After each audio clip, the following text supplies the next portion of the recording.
The mouth of the Rio Magdalena is the color of the earth. To the north, beyond a sea of golden clouds, the Caribbean sky fades to lapis blue in the falling light. To the west, the sun sets upon the Atrato and the rainforests of Darien, the Gulf of Urabá, and all the lost islands of Panama. To the east, the beaches and rocky shores run away to Santa Marta and beyond, past the Ciénaga Grande, the vast wetland that shimmers as a great mirror to the heavens, to the soaring flanks of the Sierra Nevada de Santa Marta, the highest coastal mountain range on earth, reaching finally to the sands of the Guajira, the desert peninsula where Colombians reinvented grit, commerce, resilience, and passion. To the south, upriver, the lights of Barranquilla glow as a distant halo over a city that from its inception has inexplicably turned its back on the river that gave it life. Founded between 1627 and 1637, it remained a small fishing village until the arrival of commercial steam vessels in 1824. But even then, it could never decide whether to be a port on the river or a city on the sea. The building of a railroad from Barranquilla, 400 miles upriver to Salgar, in 1872, opened the way for a great maritime outlet to the world, and ocean-going vessels entered the river mouth for the first time, struggling against a current that carried the weight and promise of an entire nation.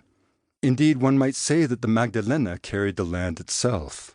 By 1883, its burden of sediments and silt had once again buried the estuary, rendering the river mouth impassable. In 1893, the construction of the world's longest and most elaborate pier at Puerto Colombia, on the coast 12 miles west of Barranquilla, redirected commerce for a decade, but by 1906, attention returned to the potential of Bocas de Ceniza, the actual mouth of the river.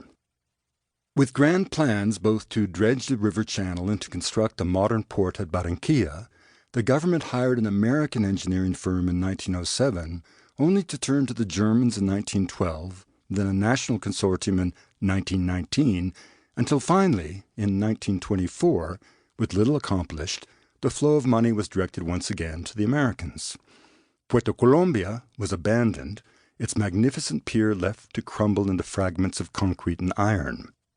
In 1943, in a move tainted by the scent of politics, the use of any of the port facilities at Puerto Colombia was prohibited by law. Ultimately, all that remained was destroyed by the sea. The river mouth, meanwhile, was reinforced with a long line of breakers parallel to the flow, intended to direct the Magdalena into a narrow channel, concentrating its force so that it might sweep all sediments to the sea. Unfortunately, the barriers, built at considerable expense over nearly a decade, achieved quite the opposite effect, trapping the sediments and clogging the estuary as never before.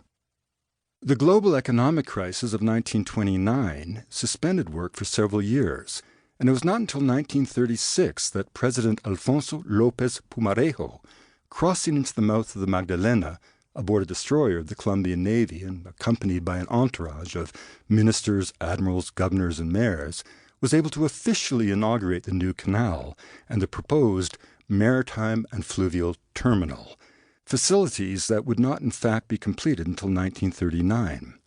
Barranquilla, he declared, is from now on a port of the sea. Regrettably, this proved to be wishful thinking. For a time, beginning in 1936, seagoing freighters, vessels of serious draft, were able to make their way into the river and reach the city.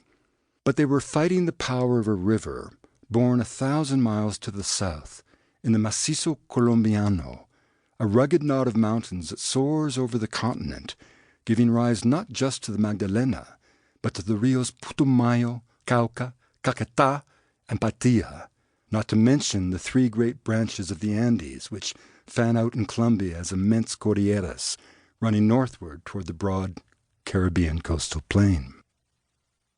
In the body of Colombia, the Rio Magdalena is the main artery.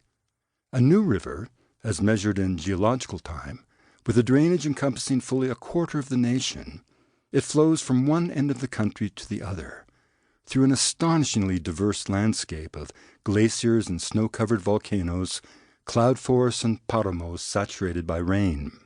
Fed by lakes and countless mountain streams, it falls into a great lowland depression once covered by rich tropical forests, mangroves darkened by caimans, and waterways manicured by manatees.